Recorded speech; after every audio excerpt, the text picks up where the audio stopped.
Okay, it is 5 o'clock. The meeting is, recording is on, the audio is on, the video is on. Pursuant to Governor Baker's March 12, 2020 order suspending certain provisions of the open meeting law, GL Chapter 38, Section 18, and Governor Healy's March 29, 2023 revised order extending remote participation by all members of any meeting of a public body. This meeting of the Select Board will be conducted both in person and via remote participation to the greatest extent possible. Specific information and the general guidelines for remote participation by members of the public or parties with a right and a requirement to attend this meeting can be found on the town's website. Committee members and members of the public may attend this meeting in person or remotely. Instructions for remote access can be found at the top of the agenda. Every effort will be made to ensure that those attending remotely can access the proceedings in real time via technological means. Pursuant to MGL 7C 30A Section 20F, after notifying the chair of a public body, any person may make a video or audio recording of an open session of a meeting of a public body or may transmit the meeting through any medium. Beginning of the meeting, the chair shall inform other attendees of any such recordings. This is being recorded by the Berkshire Edge, Berkshire Eagle, the town of Great Barrington, CTSB, and others. Any member of the public wishing to speak at the meeting must receive permission of the chair. The listing of agenda items are those reasonably anticipated by the chair, which may be discussed at the meeting. Not all Is this being recorded because the screen's blank? Yeah, I just didn't turn the screen on yet. Well, maybe you should turn it. It has nothing to do with recording. Matter of fact, it's only for us to see. Not all items listed may in fact be discussed, and other items not listed may be brought up for discussion to the extent permitted by law. So we are going to convene an executive session. We're all here, so we don't need a roll call. And there are 4 anticipated reasons. So the first is executive session under MGL Chapter 30A, Section 21A6, for the following purpose: to consider the purchase, exchange, lease, or value of real estate regarding Housatonic Waterworks if the chair declares that an open meeting may have a detrimental effect on the negotiating position of the public body, and the chair does declare that. So do I have the first motion? Move that the board meet in executive session pursuant to MGL Chapter 30A, Section 21A6 for the following purpose: to consider the purchase, exchange, lease, or value of real estate regarding Housatonic Waterworks because of an open discussion may be detrimental to the effect of the negotiating position of the board and the town. Do I have a second? It's a roll call vote. Ben? Aye. Garfield? Aye. Eric? Aye. And aye, it's unanimous. Second, executive session under MGL Chapter 38, Section 21A3 for the following purpose: to discuss strategy with respect to collective bargaining or litigation if an open meeting may have a detrimental effect on the bargaining or litigating position of the public body and the chair so declares, which I do. Can I have the motion? Move that the board meet in executive session pursuant to MGL Chapter 30A, Section 21A3 for the following purpose: to discuss strategy with respect to litigation against the town concerning host community agreements for marijuana establishments. Theory Wellness, Community Growth Partners, Rebel, and High Minded LLC, Farnsworth. Middlesex Superior Court Civil Action Number 2481 CV 00693. Because of an open discussion may be detrimental effect on the litigation position of the board and the town. Do I have a second? Yeah, like kind of running. Roll call vote. Ben? Aye. Garfield? Aye. Eric? Aye. And aye, it's unanimous. C, executive session under MGL Chapter 38, Section 21A3 for the following purpose: to discuss strategy with respect to collective bargaining or litigation if an open meeting may have a detrimental effect on the bargaining or litigating position of the public body and the chair so declares, which I do. Do I have a motion? Move that the board meet in executive session pursuant to MGL Chapter 30A, Section 21A3 for the following purpose: to discuss strategy with respect to litigation, Housatonic Waterworks Company rate increase petition to the Department of Public Utilities, DPU number 2365, and the town's appeal to the Supreme Judicial Court. Town of Great Barrington, E.T.L. First, Department of Public Utilities, case number S.J. 2024-0312. Do I have a second? Ben? Aye. Garfield? Aye. Eric? Aye. And I, it's unanimous. And D, executive session under MGL Chapter 38, Sections 21A7 for the following purpose: to comply with or act under the authority of any general or special law or federal grant and aid requirements. Do I have a motion? I move that the board meet in executive session pursuant to MGL Chapter 30A, Section 21A7 to approve executive session minutes from previous meetings, May 15th, 2024, August 6th, 2024, August 7th, 2024, or October 7th, 2024, November 4th, 2024, November 6th, 2024. Do I have a second? Roll call vote. Ben? Aye. Garfield? Aye. Eric? Aye. And I, it's unanimous. We will convene into open session at the end of this.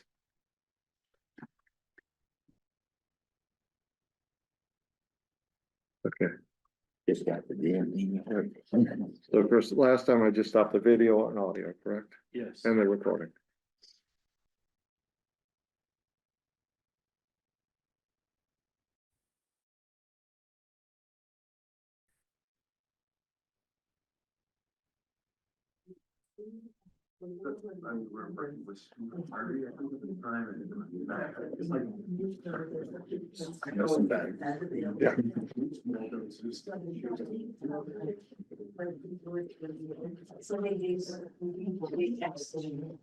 Yeah. You're sure not gonna have that comment report. I'm just gonna skip over it. I can ignore that it's there. You can skip today. It's gonna go pretty fast. I'll let you say that when we get there. Yeah.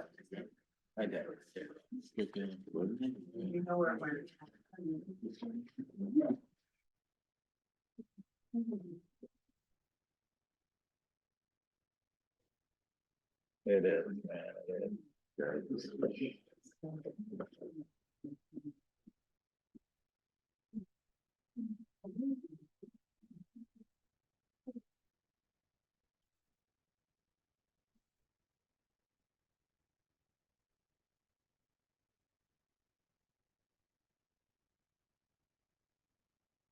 This one here, C, B wage. Each way. It's a town board. Fee waive. Yeah. They didn't ask, but Mhm. we're not gonna charge ourselves. Right.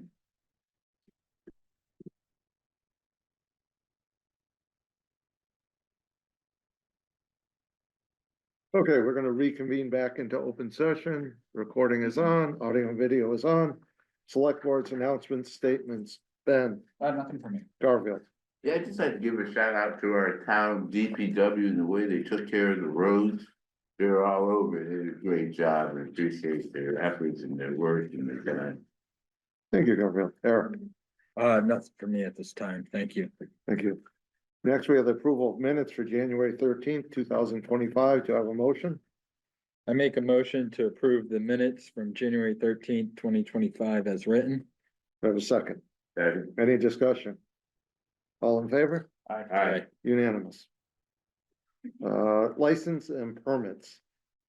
Application for a one-day beer and wine license and a one-day entertainment license, After Hours Hospitality LLC for a Valentine's Day dinner at Ward's Nursery, 600 Main Street, Friday, February 14th, 2025, from 5 PM to 8 PM. Is anyone here to speak on this?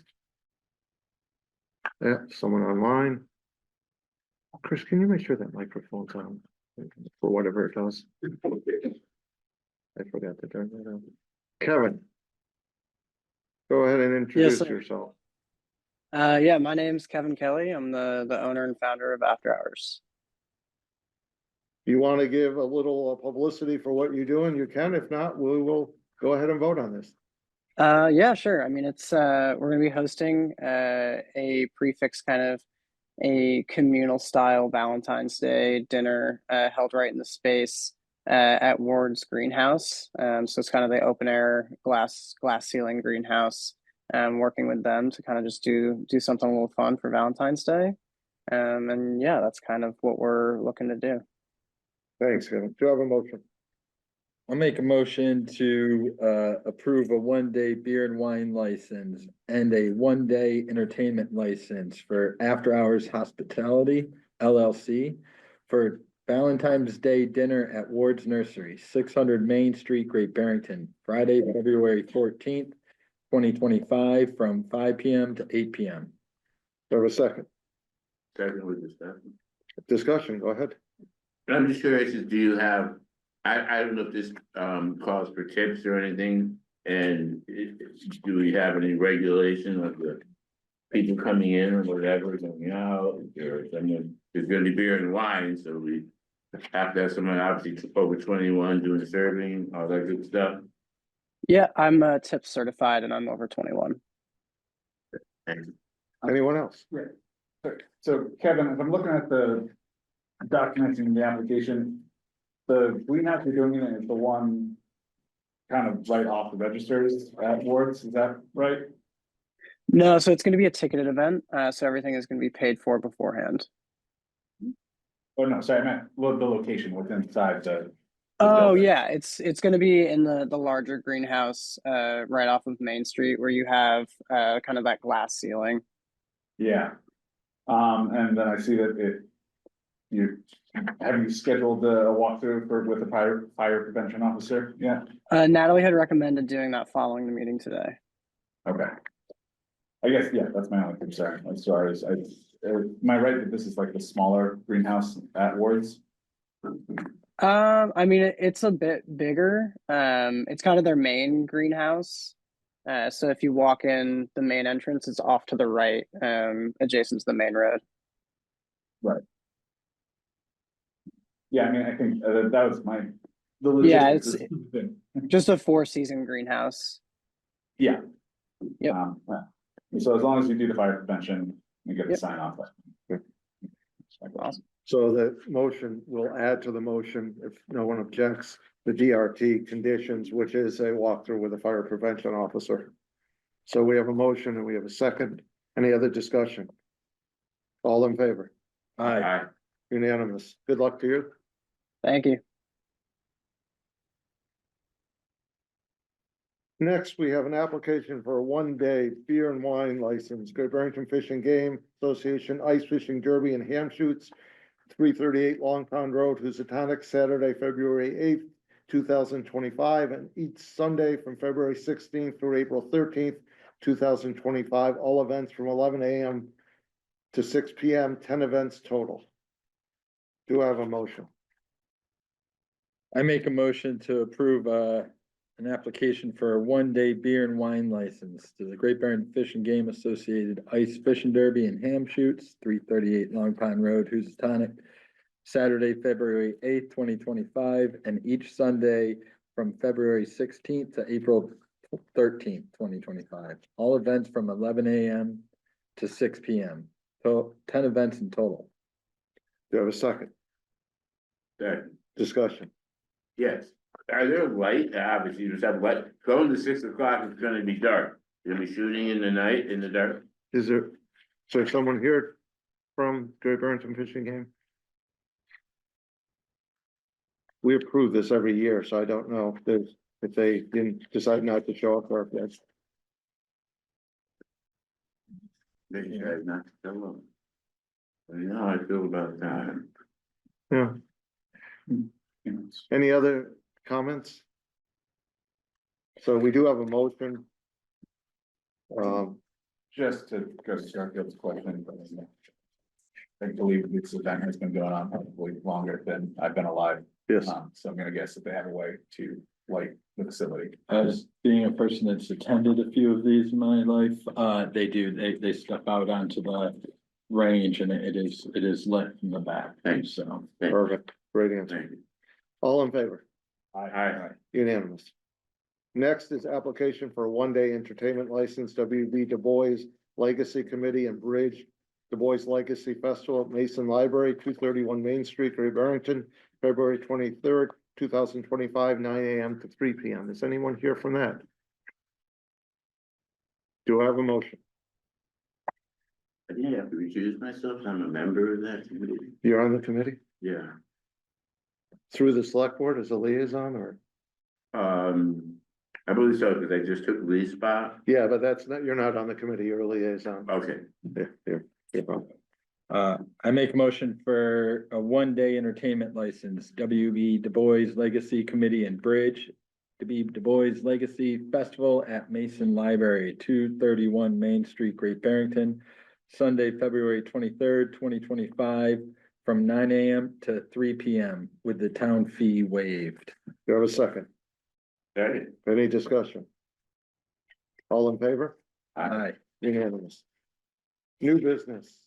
First discussion of the proposed interconnection between Housatonic Waterworks and Great Barrington Fire District. For the public's benefit, there's nothing to report out from the towns, from the select board's executive session earlier tonight on that item. Board will continue to discuss it in executive session. Thank you, Chris. Next is review the application.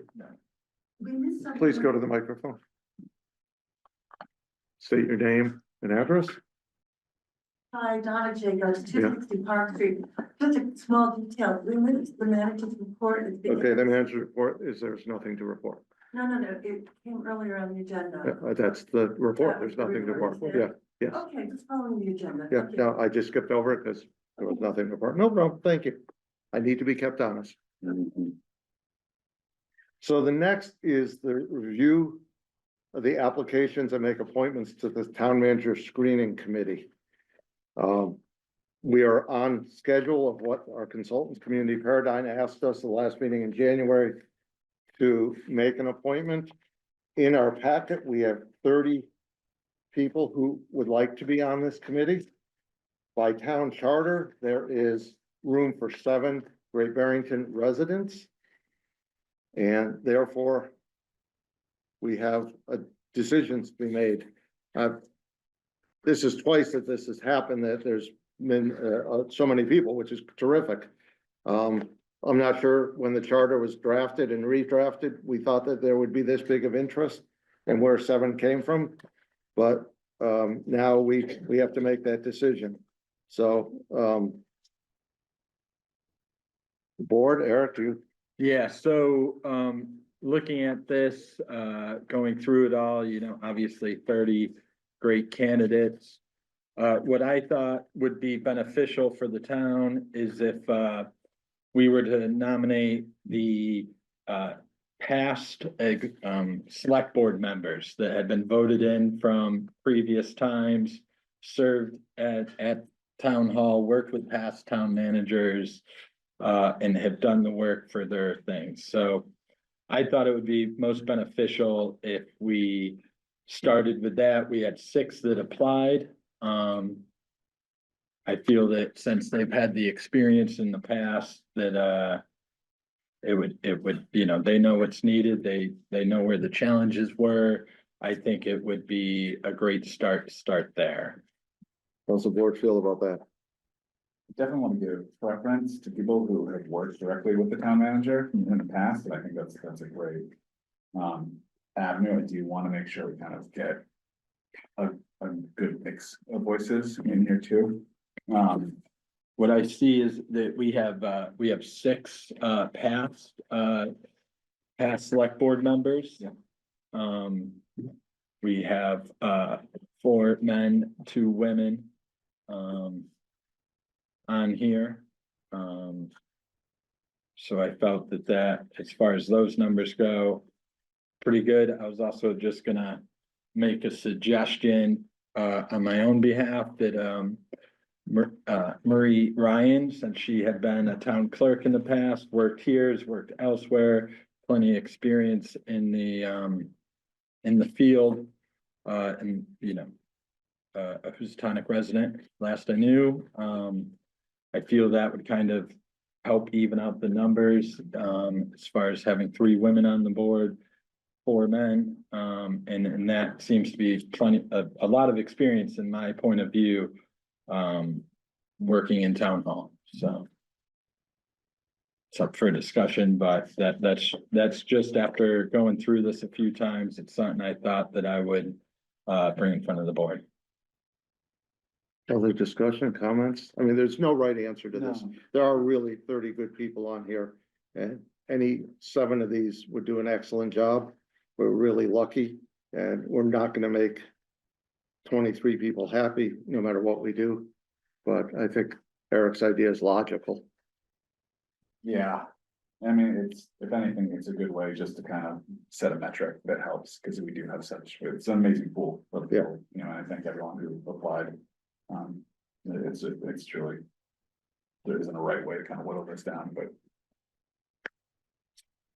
I got a hand up, hold on. Eileen?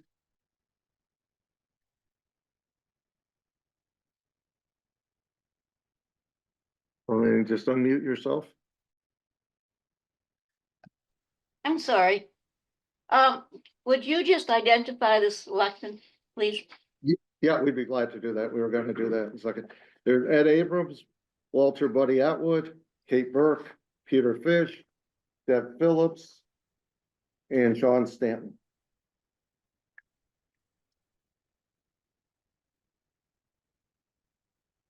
Any other questions, Eileen? No, thank you. Come right on.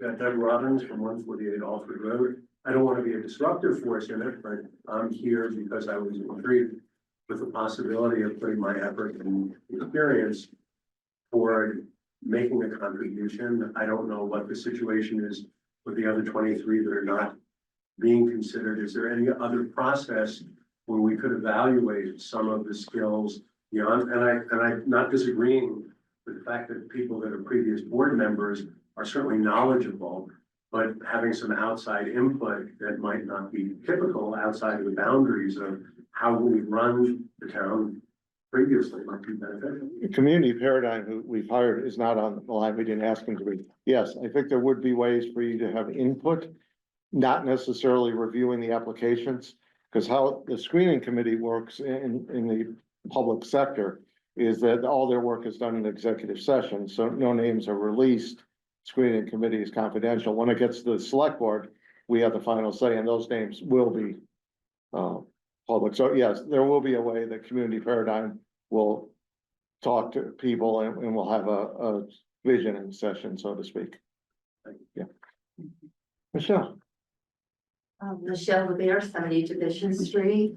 I'm a little concerned about your methodology, because if you're talking about people who have served on the select board, you're going to have a set mindset. What you should be looking for is some diversity when you're screening applicants from all areas of our community, not just those who have served on a select board. Personally, myself, I think it's an easy way to see people on the committee, and sometimes the easy way is not the best way. You have 30 applicants. I am not one of the applicants, just for the record. I don't know who has applied. And certainly if you want to pick 1 or 2 who have served on the select board before, I get that. But I think what you're going to get is the same old mindset when selecting a town manager. There are certainly many people in our community who would be well qualified to serve on this committee. I, for one, do not like your methodology in selecting the screening committee. Thank you, Michelle. Claudia, come on up. Claudia Shapiro, 78 Intermont Plain Road. I don't agree with what you're doing at all. And personally, I've had an extreme struggle with most of the selectmen that you're naming. I've also had an extreme struggle with town managers, and I'm gonna quote, town managers and select board in reference to me, quote, handing the torch down to each other. And I can support every statement that I get up here and I say, and I have been saying, and I'm just flat out not comfortable with what you're doing, and not just in this sense either. Thank you. Thank you, Claudia. Anyone else online? Come on up. Trying to get someone online first. Yes. Giovanina Pagano, 74 Division Street on Michelle's name. So I think that my question for you all is, are you deciding at this moment? Yes. Okay, so I think that, to echo what Michelle said, everyone that you was, well, I don't know everyone, there's the select board people that you mentioned that I haven't worked with and I don't know. I do think that having experience on this, you know, in this decision-making body is a really good vantage point, you know, from which to, just make some thought, you know, a weigh-in about a town manager. Simultaneously, you all are all people with a certain level of power and privilege, and it would be really good to have someone, at least one person on that committee who is not sort of, actually who isn't familiar, right? Like you need that freshness of thinking, and that's really, really important. And whether or not, I mean, I know that not everyone on the select board has agreed, like, you know, I think about like Kate and Ed or Sean, I know all of those people quite well. You know, I think that they have a diversity of perspectives that would be really valuable. Simultaneously, they have been within the system, and I think it would be really good if you choose at least one or two people who are not in the system. Thank And you. have them. Just come up and you'll get to speak. Ellen, Laura, go ahead. Hi, everyone. I actually was an applicant, and I'm sure there are terrific people out there on that list. And I would love to do it, but I'm not super invested. But I do agree that I think you need to broaden this a little bit to include people who may have some good familiarity with town government, but may not necessarily have been an elected official. I think you do need something else there in terms of perspective. That's it. Thank you. Thanks, Ellen. I can speak when you do what? No, you're on the board. You'll get to speak. Go ahead. Hi, Donna Jacobs, 260 Park Street. I'm gonna weigh in on the side of diversity and freshness. And also ask the board to be careful about who you do choose in terms of their agendas. We all have agendas. We all here have agendas, but there are some agendas among the group that you mentioned that are really critical now in these times and with decisions that we're making right now. And I think it would be inappropriate to put somebody in such a central, critical position on a search committee for town manager. Garfield, go ahead. I have to say, I agree. I think there really should be a little more diversity and not the people that had already been there. They may have agendas, they may not. It's good to have some experience, but I think it really needs to be very diverse. I don't know if any minorities, Latinos, blacks, or whatever have come forward, but I think that's very important as well. And I don't think we should appoint 6 people that had been on it before. Do you want to make some suggestions? Sure, I was thinking that maybe those 6 people perhaps could act in a advisory capacity as opposed to Yeah. actually making the decision. There's no advisory capacity. The charter doesn't allow for that. Okay, well then I'll stick with my first thought of not having all those folks that have been on before. I was going back, I would like to give a preference, and I definitely have people who have served on boards in the mix, you know, I think understanding, working closely with the town manager is, you know, a vital experience to this, but there is a good mix of viewpoints in here that can kind of help the, you know, inform this decision. What our metrics are of what we're looking for, that's gonna be the hard question. So, I don't want to start. I guess the way I was looking at it is, I get it, there is one connection between all 6 people I mentioned. And it is that they sat at this table. Their point of views, their philosophies and all that stuff, a lot of them is pretty different, you know, in different times. So that's what I was going with there. That was the basis for that. I mean, just going through the names, but if there's other suggestions, I'm open. I just as I was going through the list, that's just something that came to me, because I was saying that is a diverse group of people in my mind, maybe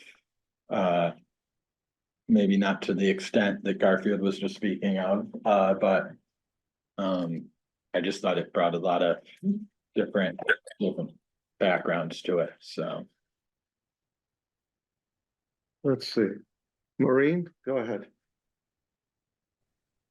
Hi, Maureen Quigley, 7 Depot Street. Um, I feel as though having previous board members, in some way creates a monopoly. I think it's really important to allow people that haven't served on the board, to have that opportunity. Otherwise, how do other people in the community ever have an opportunity if it just keeps on recycling with the same people? I understand what you're saying, Eric, and I get your point. Um, you know, so I think one, it could be people who haven't served on a board, do just the opposite. You get fresh people in there. Or the other thing is do the old fashioned lottery way and put number 1 to 30, in a basket and have someone draw out. And that way there's no one's say in it. It's just someone's hand going into an unknown pot and picking out the numbers. Thanks, Maureen. So we need to have 7 people. I have no problem however we do it. Um,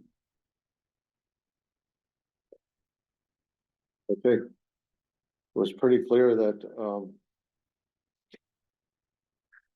out of these, I think I know about 25 of them, and there's not one that's not qualified to do it. So I would be glad to take suggestions from the board. I would like to suggest that maybe we don't do it tonight since we, We have to do it tonight. The community paradigm wants us to move ahead with this. We can do it February 10th, Garfield. well, I wouldn't mind just because this is information that we have had input that we haven't had before. The people have not come forward and said, this is what we'd like, we want more diversity. So after hearing that, I think. Well, we're not gonna get, these are the 30 people we're getting. We've closed Okay, the well, application process. with diversity meaning not having the same old folks, is what I mean. Right, but that was not cast in stone. So I say we just, Michelle said that, we took the easy way out. Let's just do this. I mean, I don't necessarily agree with I Michelle. don't understand what you mean. Way isn't the best way. Yeah, no, I agree with you. I agree. I understand. I'm not tied to anything.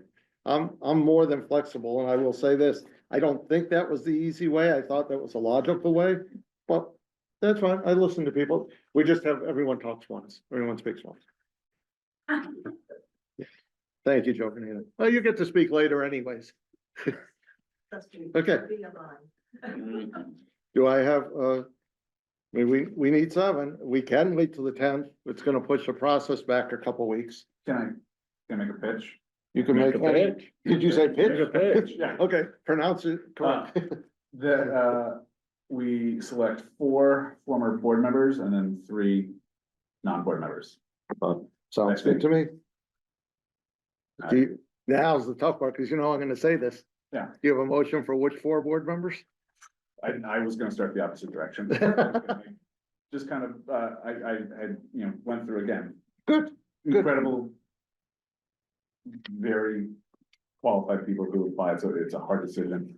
One person that stood out to me, and that I'm interested, Eric Brunn, I think having kind of someone who is a business owner, who kind of, especially a downtown business owner, I know that is often kind of a point of contention, the communication between the downtown business community and the town manager can be an issue. I think Eric would be a good kind of voice in that. I think Eric's point about having Marie, just having someone who's worked in staff position in town hall, outside of a board is also a really good perspective. And then I also thought Joe, who's not looking up right now, but Was that me?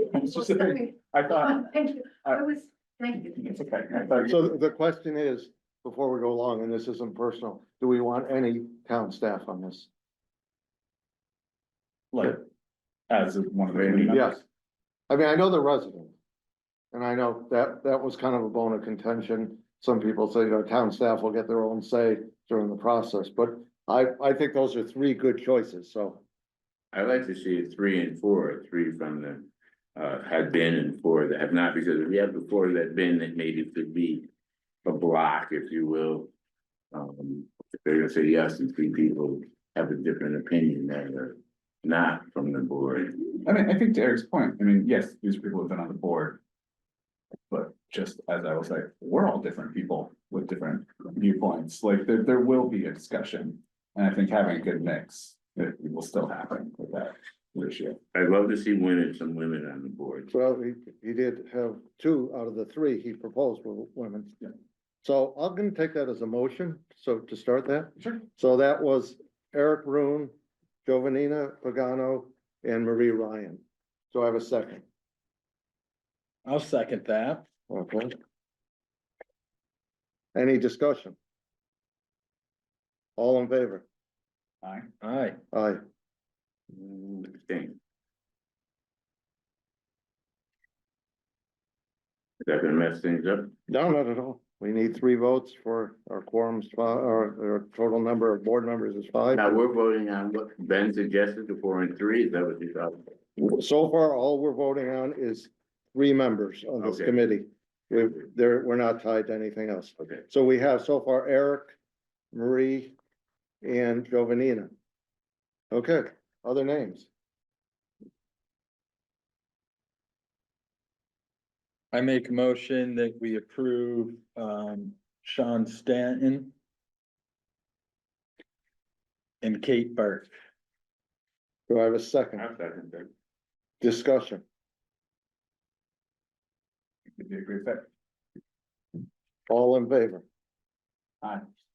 Aye. I assume that's an aye, Eric? Aye, yes. Okay, so, makes it easier when you make a motion if you don't vote against it. So if my math is right, and hopefully it is, 1, 2, 3, 4, 5. Right now, we have 5, 2 more to go.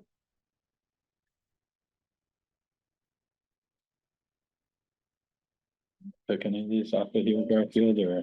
Yeah.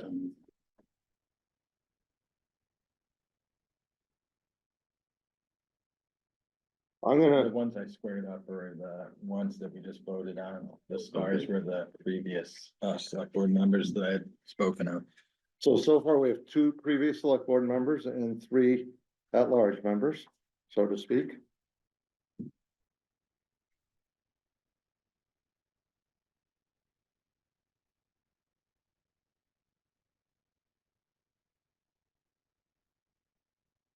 Fred Clark, in my opinion, and Thomas, how do you pronounce his name? Robert?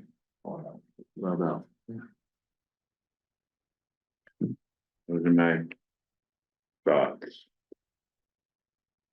There's a few people on here, I think those are great, but there's also people on here who were really good select board members and good community members, have done a lot in the community and a little disappointed, but with 7, I guess that's the way it's gonna go.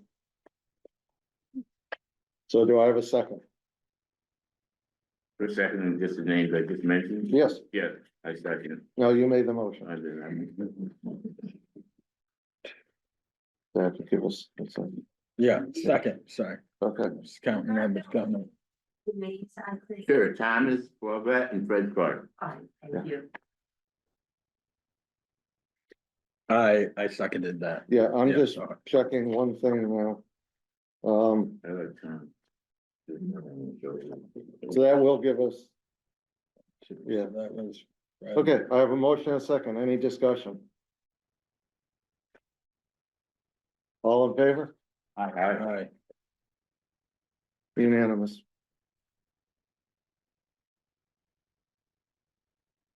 Okay, so we now have 7 members. Chris, you'll get a hold of Community Paradigm and we'll move this ahead. Are they posted? Will they be posted anywhere? I'm not seeing. that. Yeah, he's on There it is, this right okay. there.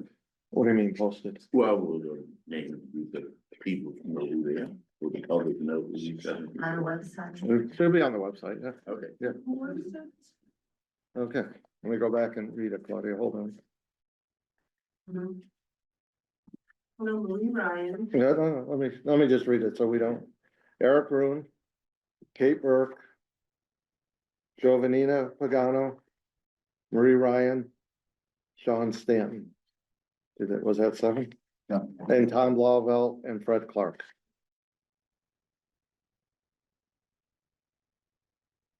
Okay, moving ahead. Review and accept the affordable housing restriction from the Marble Block Realty LLC for the project at 268, 274 Main Street. Do I need to recuse myself as being a member of this? Housing, No, I am gonna recuse myself. For I do work on the building. that would be a reason.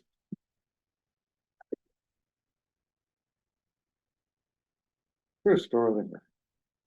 So for the board's consideration tonight, is this affordable housing restriction for the work downtown at the Marble Block.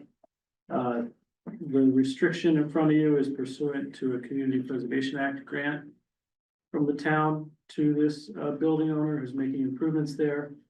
And the Community Preservation Committee recommended the grant be given with and in return, 2 of the units be restricted as affordable housing at or below 90% of area median income for a minimum of 15 years each. And so that's the restriction here, acceptable to the owner, and very, very similar to restrictions that the trust or the CPA have required in the past. Okay, do I have a motion? Make a motion? Just approve it. To approve the restriction and covenant between the Marble Block Realty LLC and the Township of Barrington. Do I have a second? Any discussion? All in favor? Aye. Unanimous. Chris, you're still on. Application to the Berkshire Regional Planning Commission for the 2025 District Local Technical Assistance for Planning Assistance related to Simon's Rock Campus. Eric. Yeah. Hope he's still working at Simon's Rock. Where do you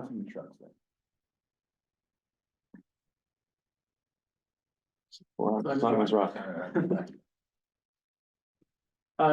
The application, the draft application in front of you in your packet tonight is for requesting technical assistance from the Berkshire Regional Planning Commission to help the town analyze some of the aspects of Simon's Rock College.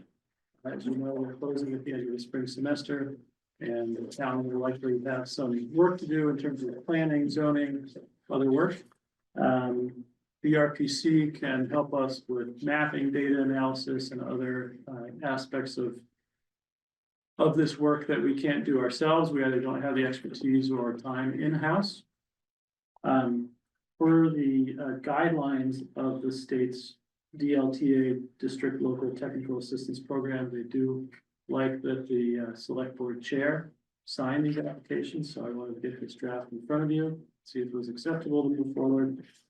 And the planning board's discussed it briefly. They've seen that planning board is working on a zoning bylaw, but we may need additional assistance, and hopefully this will help us tap those funds. Do I have a motion?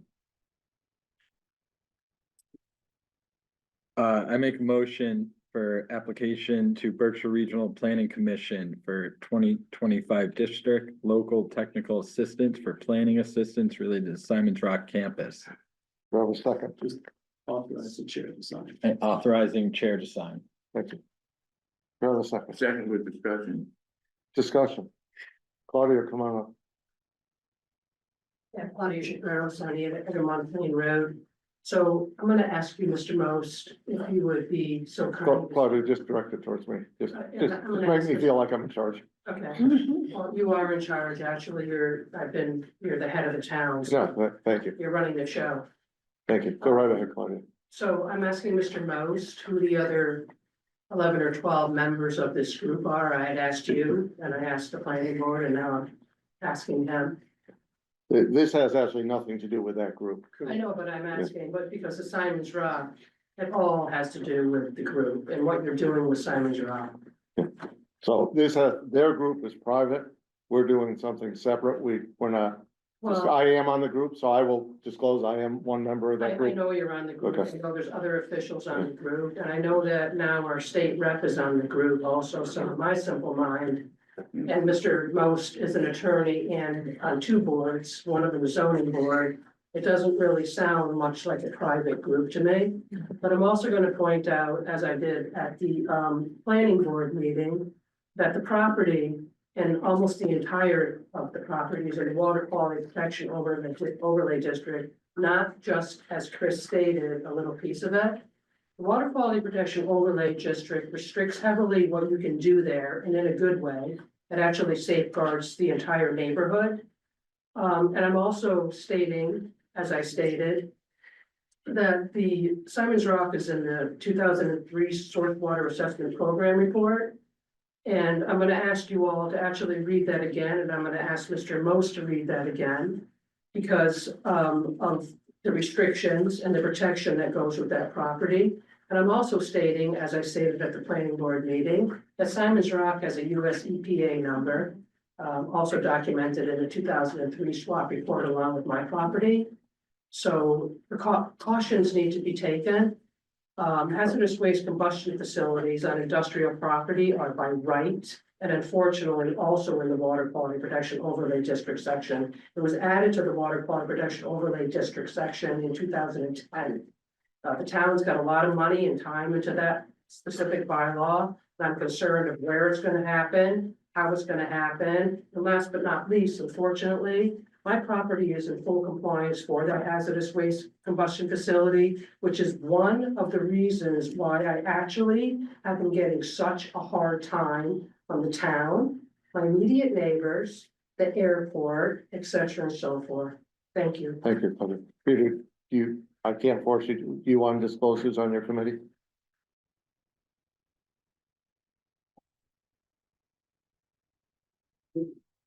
I'm comfortable saying that a number of people in the press have been disclosed, and I have invited members of the working group to be disclosed, and the ones that wanted to be hid.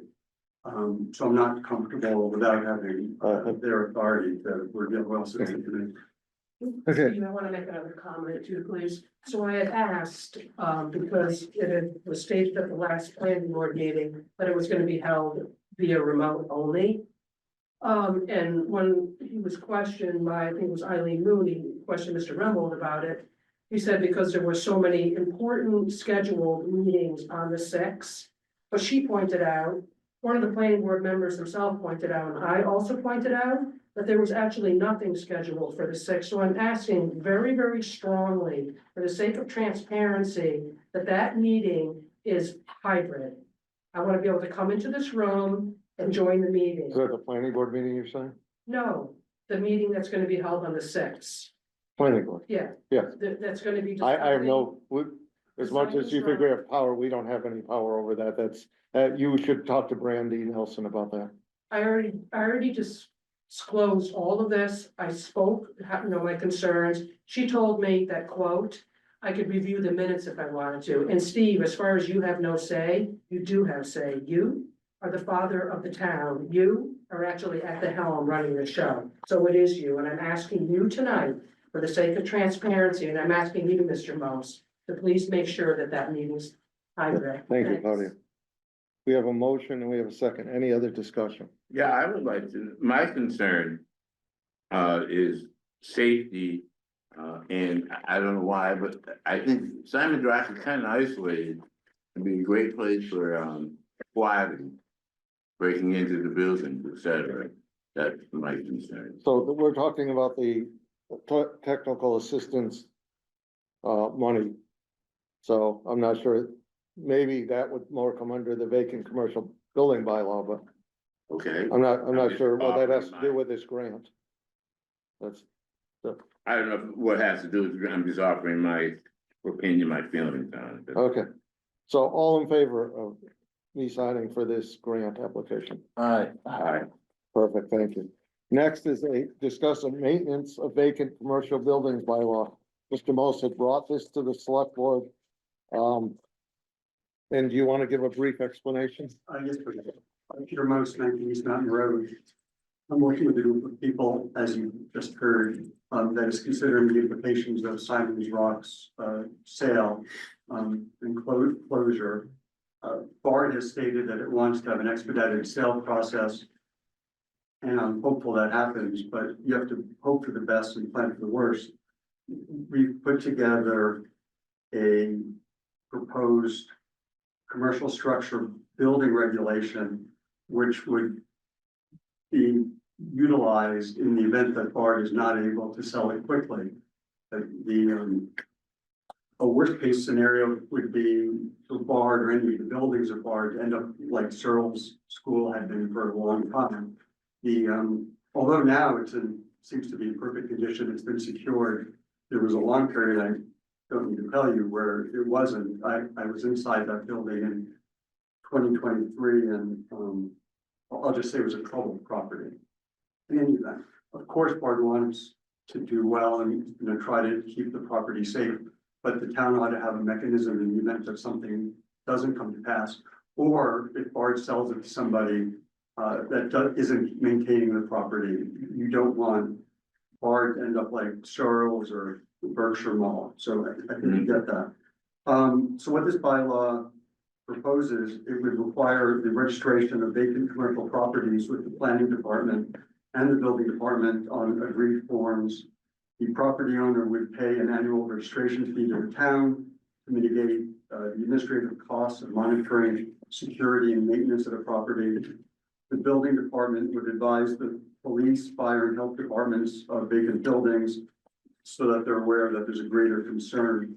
By the way, this bylaw isn't only intended for Simon's Rock. It's obviously for the entire town. But it's Simon's Rock obviously is why I'm bringing this to you now. The forms would require the owners to have contact information, including phone numbers. Once a vacant building has been occupied, the town would then be notified. The bylaw requires the property owner to repair broken windows, doors, and other openings within 30 days. One would hope property owners would voluntarily comply, keeping a property safe and secure. But this proposed regulation would include escalating fines if they fail to comply. The bylaw that I presented to you is based on essentially two towns, Hull and Arlington, Hull and Longmeadow. I found two other towns, Arlington and Walpole, that have very similar bylaws.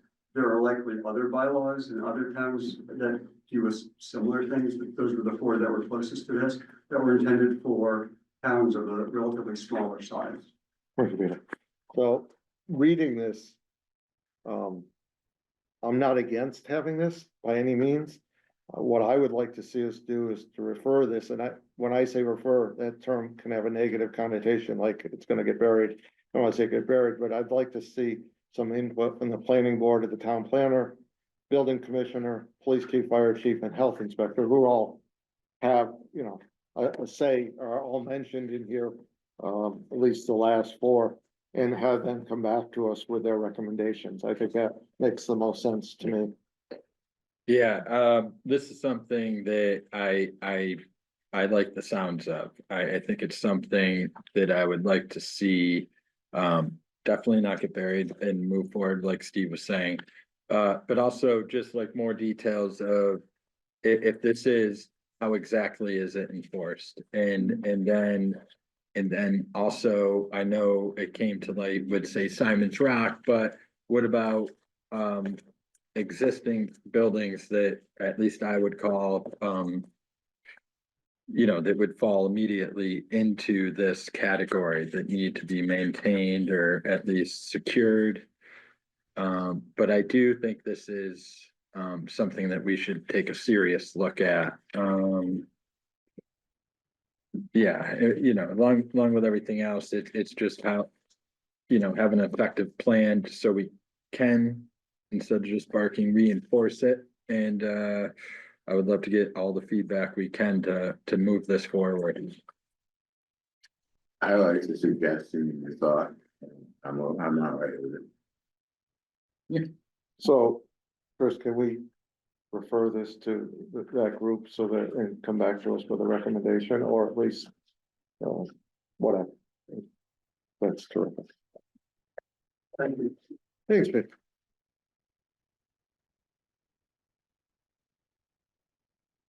Community liaison, presentation, program history, summary of past projects, upcoming projects, and short and long-term goals.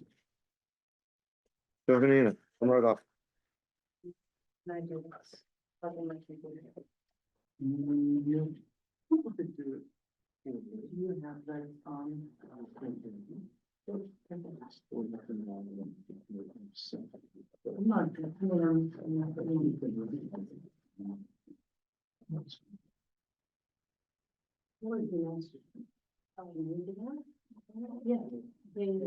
I'll just tell you when. I'll direct you. I'm gonna put. You all have, oh, you have it in color. That's Yes, so we do. good. We love things in color. Here, and those are props related.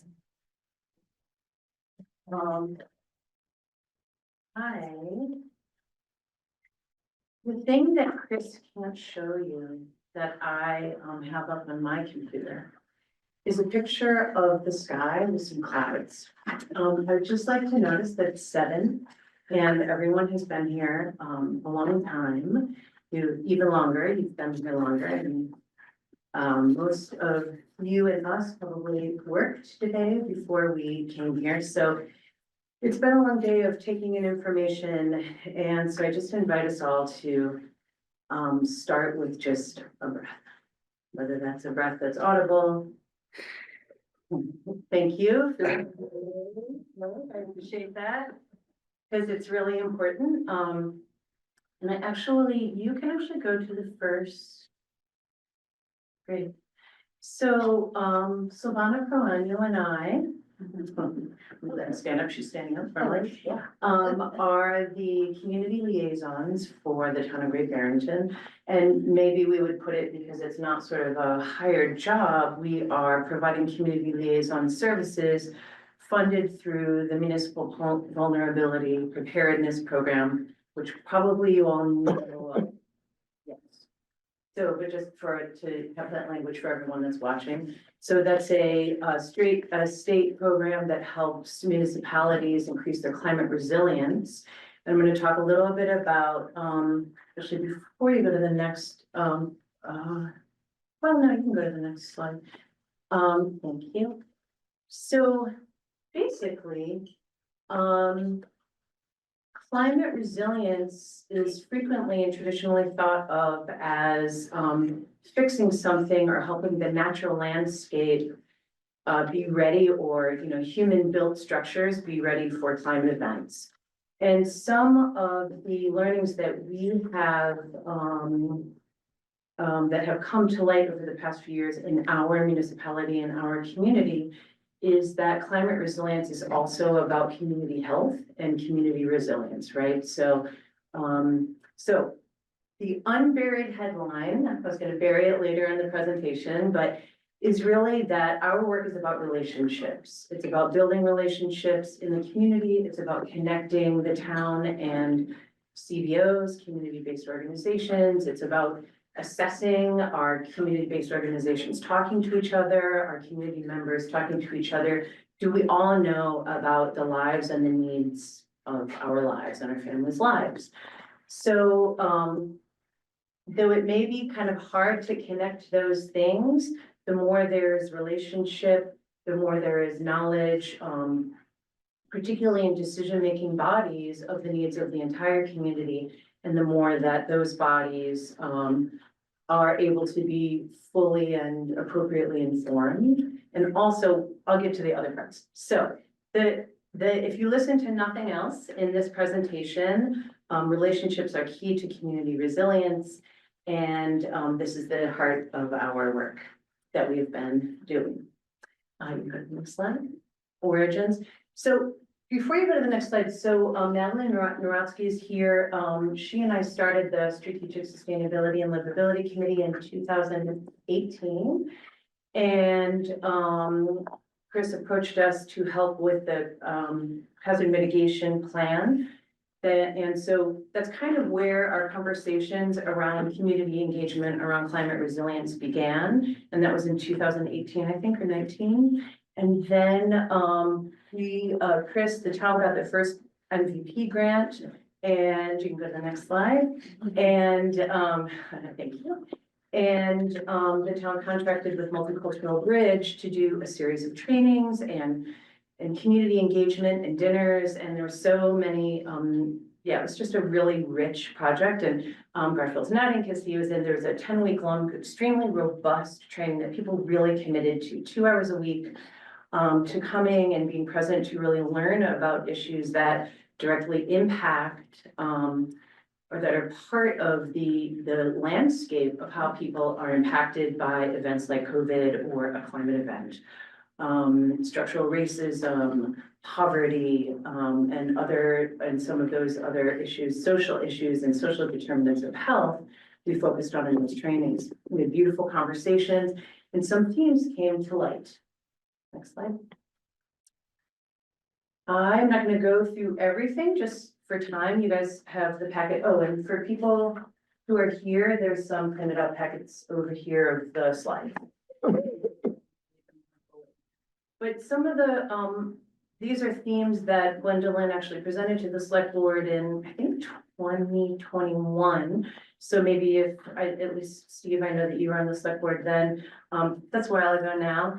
So, some of these things we know intellectually, but, you know, bringing these awarenesses and facts into practice is a whole different level of municipal practice. So I'm not going to talk about everything in every slide, but just point out a couple of things that really tie to our work.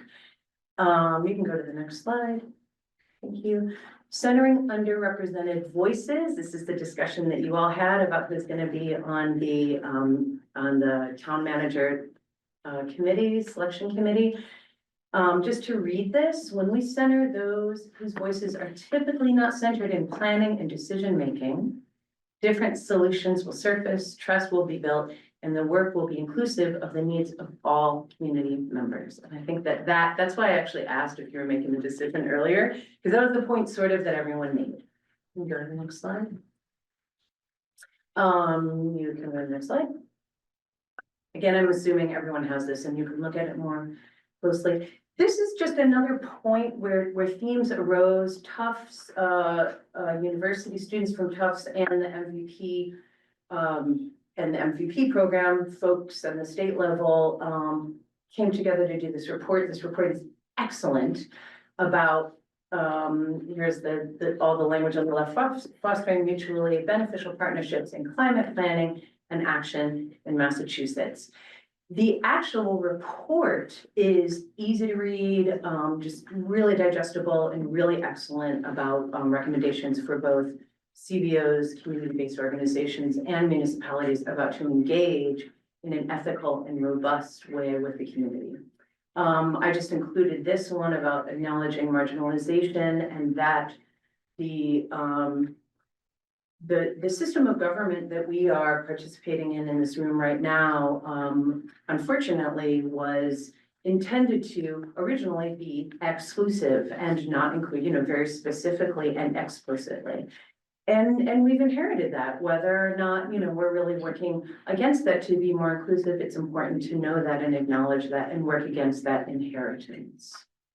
We'll go to the next slide. I wanted to, these are this wonderful report that I have right there. I wanted to highlight the, I think this was 2022, maybe, is that right? The Agricultural Commission, Vivian Orlowski got a grant to work with the Conway School, who did an incredible job talking to so many people about our food system. Farmers and food pantries, and it's incredible. And the report is incredible, also readable, really worth looking at. I have more copies. Chris has a copy in the planning office, but if anyone wants to take those on the select board, you're welcome to. So again, in this thing, focusing on a regional food economy, some of these themes so arose. Redistributing power. through equitable decision-making, and inside of all of that smaller language is, collective decision-making through stakeholder leadership, basically giving power to stakeholders or citizens as opposed to holding power in the hands of those who already have power, decentralizing power. We can go to the next slide. This is a tool, that of assessment and accountability around a body, a decision-making body, really determining how much are you including the voices of those that you are making decisions for. So it's a really wonderful, I really encourage the select board in particular to look at this spectrum and sort of see where you stand with your different decision-making processes. And it helps to also highlight sort of the ethics of decision-making and how you're making decisions. You go to the next slide. You can go to the next slide. So going back to 2016, Lake Mansfield Improvement Plan, which I read this summer, our roles are funded as part of the Lake Mansfield, the grant funding for the improvements, and some of our work has been to do some of these things that were part of that plan, really beautifully expressed, that the goal is to support the health of the environment and provide safe access and recreational opportunities for all. So safety in a place like a lake might be, you might be like, oh my gosh, lakes are amazing. Like, love being in a lake, you know, my work worries fall away and I can just be relaxed and enjoy being in nature, but not everyone and everybody feels that way. And not everyone in every space in a community feels like they are welcome. And so part of our job has been to be in conversation and really try to determine, is this, you know, not make that assumption that this place is that Lake Mansfield is a space where everyone feels comfortable being, and to have conversations that help to increase a sense of inclusivity and ownership in that space. So other just, you know, really great language in the original objectives, a multi-generational space, a place that reinforces connections through the community. So, you know, here we have this theme again, and, you know, connections at a place like a lake are, you know, these wonderful organic spaces where neighbors can meet and community cohesion can be developed. Next slide. This is just some of my language. I've already said a lot of it. We can go on. And look at it when you're done. So in 2024, this is Chris about to do a presentation. We didn't have a photographer. This is the best I could come up with. But so there were some things that we did that were really specific to the lake. We went to the Lake Mansfield Improvement Task Force meetings.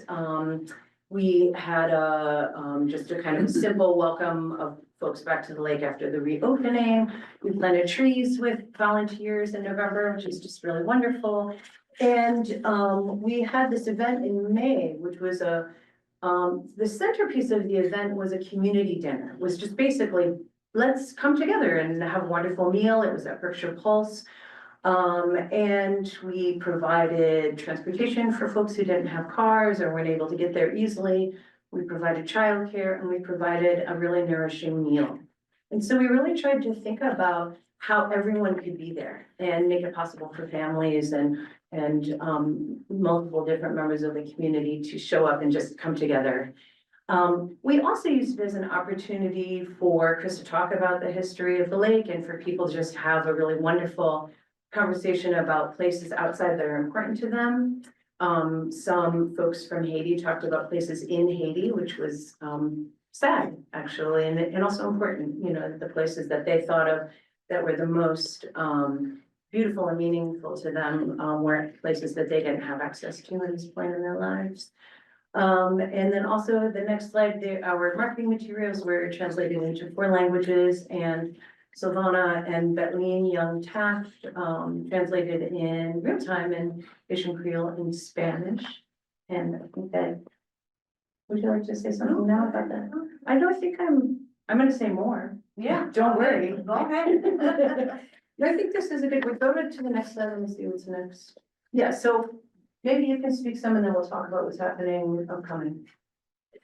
Well, it's just, brief, it was a wonderful experience. It's my first time working as a community liaison. I've been in the Berkshires for almost 30 years and I've been doing social work for many agencies. And it was very eye-opening for me personally, knowing that so many members in the community, regardless of the background, they were not that informed of the benefits that this wonderful town has for the community. Myself included, I was always thinking that when my kids were little, Mansfield Lake was everything. And there are like at least 15 parks, if I don't misrecall the number. And in this transition, we learned that Olympia Meadows is one of the places that people can use in the community. In fact, we have a big soccer tournament friendly matching game.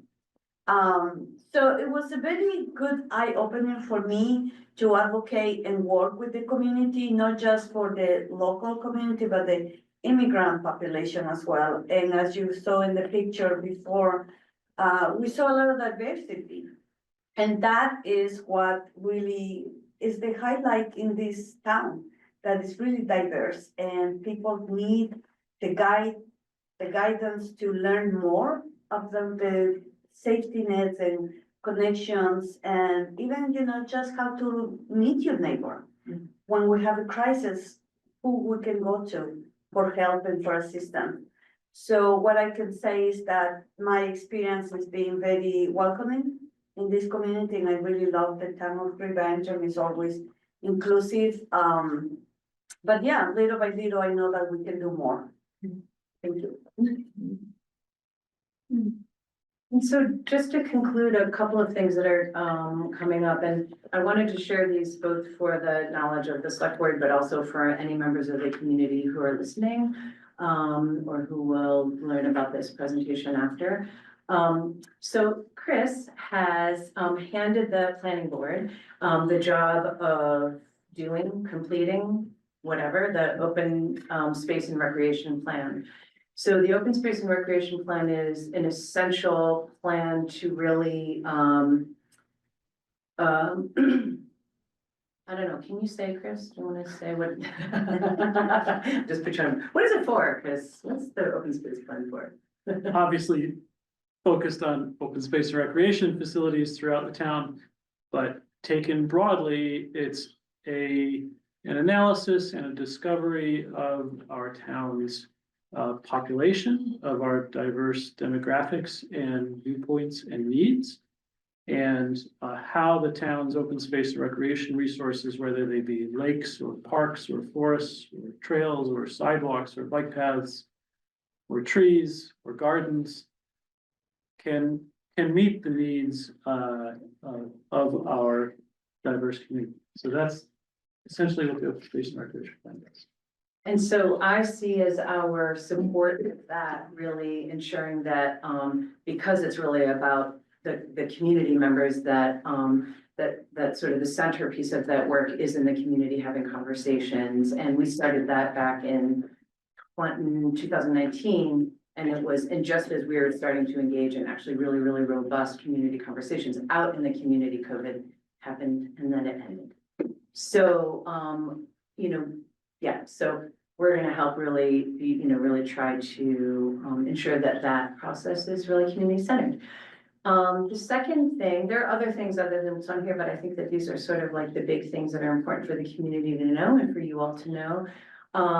We have been in conversation with Chief Storty about various things we were speaking with him in December, and he initiated the idea of simply having just a community conversation where people were able to come and have questions, just ask questions and learn and build trust. And the language that I have there is his language. It's not in quotes because it's a little bit of a paraphrasing, but this is really from him, that the intention is to build relationships with all community members so that the entire community feels comfortable reaching out, asking questions, collaborating on community initiatives, and coming to the station. And he said that he knows that these kinds of community conversations are also key to informing him and his staff of areas for greater understanding, training, and awareness. And he named a couple of instances where conversations that he had had with the community had been a direct link to trainings to help increase the competence of the police in our community. And obviously that conversation is deeply relevant at this moment in time. And then lastly, on a very hopefully fun note, there wasn't sort of an opening celebration with the lake last year in June or July. So we're hoping to, after a year of those improvements, have something that's a little bit more celebratory and, you know, and that will take the time to really invite and make it as welcoming, as inclusive as possible, and just continue with the goal of having everyone feel that or expand, hopefully, the feeling that that space is everyone's space and that everyone has a sense of ownership and welcome there. And that is all I have to say. If anyone would like to be involved in those efforts and initiatives, be in touch with us. Ask more questions, our email is right there. And I thank you for listening. Thank you, Jovanina. Thank you, Savannah. Yeah, go ahead, Garfield. Ask the question, and I'm not sure if this is the right forum or not. There's a lot of talk going on and people I think are very much misinformed about the immigrants that are in this town and they're brought into the town. And I don't know if your group can be helpful in letting people know that these aren't free handouts, they're not getting money from veterans or taking anyone's money, but there's a lot of that talk going on. That people, I just don't think have all the information that they need. Misinformation. Misinformation. Speak to that? Oh, just because you've had some of those conversations. It's very complex because right now, the people are really panicking because there are many issues that they're saying, but what we've been working with agencies like being Berkshire Immigrant Center, we just try to ensure the immigrants, you know, that they're in a safe place as city that is what is the name that I'm looking for? Sanctuary city. But also on the other side of the line, you know, local people, white people, really need, like you say, Garfield, need to learn that, you know, immigrants are not taking anything from nobody and also not attacking anybody. So it's very intense. I mean, this can go for many, you know, it's not enough time to talk about it. Is But- this something that you can get out though? I mean, how do we clear this up? Is it for towns? Or can you assist in clearing that up? I'll be happy to talk to Chief Storti. Maybe he can, we've been also planning to do in the future an interview in the radio. And also Beam, that is a Volunteers in Medicine, is a very big entity here in town that works with all the immigrant population, and we can just transfer that. If you don't mind, could you get in touch with us via email and I can get more information and because I would like to know what is what people are saying in the community. That's what they're saying. That immigrants are taking money from veterans, putting people out, all that misinformation. Yeah, I personally, I haven't heard that. Yeah, sure. Always around. I just It's wanted to out say that, I think that how to message accurate information is a great question for the select board to discuss, perhaps in a future meeting. You know, amongst yourselves, right? Like in your position and in the relationship with, other municipal bodies, what is your job and your role in this moment to ensure that you're messaging accurate information and preventing the proliferation of, you know, prejudiced and racist messages. Thank you very much. Appreciate it. Thank you. Citizen speak time. Go ahead.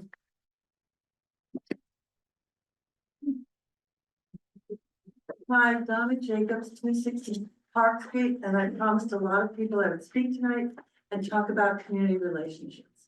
Actually, it's all about community relationships. One question is, should I be digging my own well? And lots of folks are telling me yes.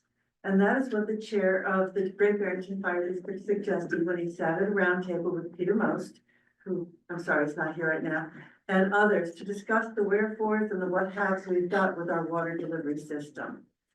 Should one, and the questions come up, should one person control the future of a town by saying that managing a public water service that services less than 3,000 households is too difficult and doesn't want to take it on, even though he reports he'll be retiring in just a few years? His obvious experience and expertise is an invaluable resource if he would share the town's vision. Should one person control a town by saying it's too expensive to keep up the maintenance of a public water service system that services just over 800 households? Should that person and his heirs hold the town hostage for another 40 years? Doesn't every citizen owe a sense of civic duty to the community in which they've lived, worked, and thrived? You know the people I'm talking about. Two very powerful people in town in the center of our water struggles. Well, to help with this, I received a letter from Jim Mercer suggesting the town purchase his utility and run two small independent companies. It is an option and one that we can weigh against other options. It also comes out that Jim has filed an implementation delay for the filtration system promised last year, and it will be completed this spring. So it would be helpful if for Houstonic Waterworks ratepayers to be prepared in advance for high levels of manganese and other contaminants in our drinking water again this summer 2025. There are measures we can take to ensure that drinking water is available for everyone, and it's good to know in advance the likelihood. But I've got two asks for the select board. Okay. Would one of you be willing to sponsor a warrant for a special town meeting to open discussion about this water issue that is too large for an annual town meeting? More than 150 Great Barrington voters have signed petitions. They're the people I promised I would talk tonight. They have signed petitions for this meeting and want a serious discussion of the options. We don't want misinformation, we want information, and we want collaboration. Town meetings are expensive, I know, but one or two really productive meetings can get the votes needed for town approval and cost less in the long run. My second ask is if someone on the select board or finance committee will read the white paper written by the No Community Left Behind initiative. It's a very good paper. Some may know it already. It's a blueprint for affordable, equitable, and sustainable water and wastewater services, looking into the future, which is not so far away. We have it right here now. I found it to be a comprehensive summary of what's involved in transitioning water delivery to new systems. I wish I had seen this document before poring over Ed Markey's 600 appropriation requests to congressionally directed spending. He asks $3 million for Blandford's water system. Great Barrington's not on his list of asks. We're not on the list anywhere in the Massachusetts asks for congressional distribution. Anyway, the smarter we are, the better. Water should not be politicized or denied by high emotionality. All the work that has gone into this could be dead in the water if voters don't have enough information to make an informed decision to approve any plan whatsoever. So, should I go out and dig my own well? Nah. I have some faith in this town, in the future of this town. And I just spent $6,000 on a new line to the street. But I think we can do it if we put our heads to it. Thanks. Thanks. Michelle, go ahead.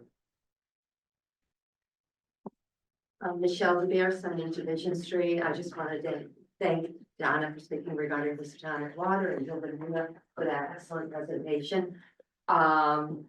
I just want to go back to the committee for town manager search.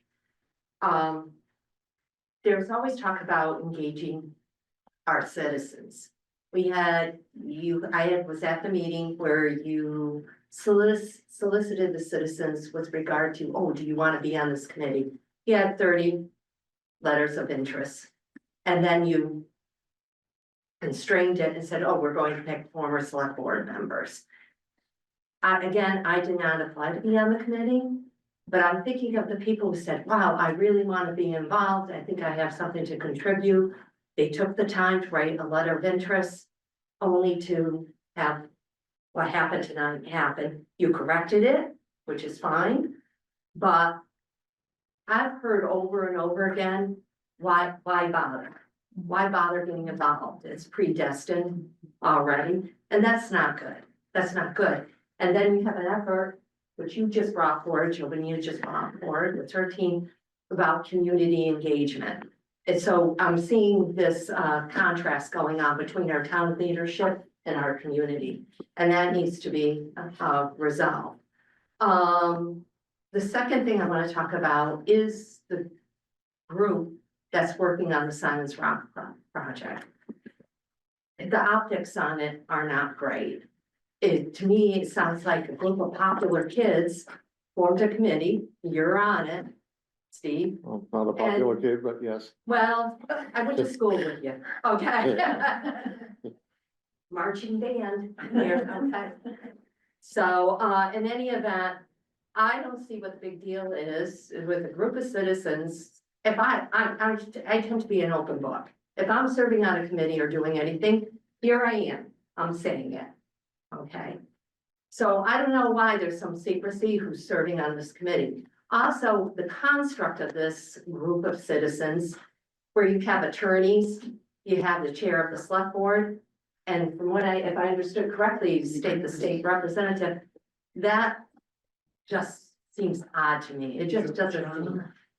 So this being said, you know, maybe it would have been better to have solicited an advisory committee. So it would have been a bit more open and transparent to the public, because Mr. Most just brought forward a bylaw suggestion. Inevitably, that goes before the citizens. This citizen already has a red flag up, some distrust, and that's not how you work it. So, you know, you really gotta think about how things are being done. And tonight was a great example of a contrast going on, where I'm sitting right there and I'm seeing the secretive, closed off town governance. Then I see citizens saying we have to open up, get to know one another, work together, correct? And so we're not on the same page here. And if we're not on the same page, we're not going to move forward. That's right. All right, thank you. I'm gonna take liberty just for a second as chair to say the positive part of that, Michelle, is not what you're looking at. I'm gonna look at the positive part. Eric had a recommendation. Citizens pointed out why they thought it was a bad idea, and we changed. We didn't listen to his recommendation. So there was a give and take between citizens and so if we come, yeah, go ahead.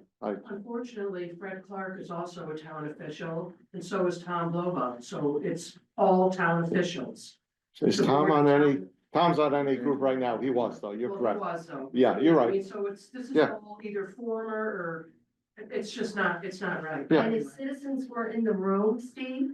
We would have made, We've just gone, and this is what I mean. so what the interesting point is, so before we go too far and have a discussion, which I don't like to have, the point is that the positive of it is the select board's here to listen. We listened and not Eric, I come up with dumb ideas sometimes. And people say, that was a dumb idea. Okay, sorry, let's do it right, yeah, that's Let's be okay. clear, that was mine, all right? And so to blanket the whole board, yeah, I don't think is fair, because that was mine, so. We Yeah, do, but but and I- they didn't But doesn't approve mean it. we're all the same. Yeah, we don't always agree. I thought it was a good idea, but we didn't. Let's move ahead anyways.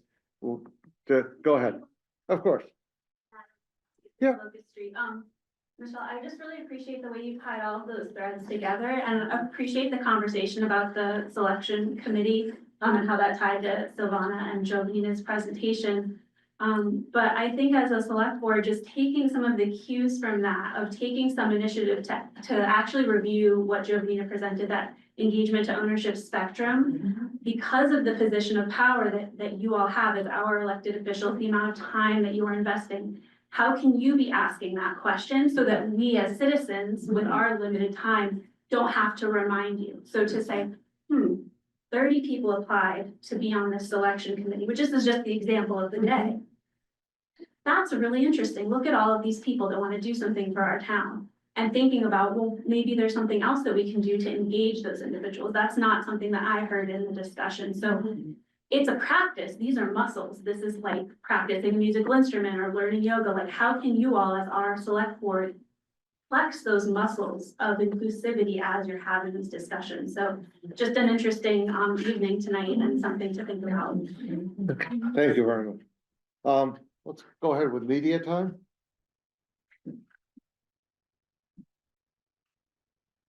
Seeing no one, Selectboard Ben? Nothing, Nick, just thank you everybody for a very lively meeting and a great conversation. Garfield? Just that we are the board members that are elected, and just like any body of any government of anything, there are people that have to make the decisions or make decisions. And you put them in this position, meaning us, and we may not always be right. But we are charged with making decisions, as in anything, as in the president makes decisions, your governor makes decisions. Even though there's 6 million people on this state, everybody obviously doesn't have a chance to speak. So they have people that they have elected to represent them and make decisions. And you might not always agree with them, and sometimes a good way to change those things are to get involved and maybe run for an election. Eric. Yeah, so, two Really. things, I forgot to say in the beginning, which I'd like to just report on, quickly now.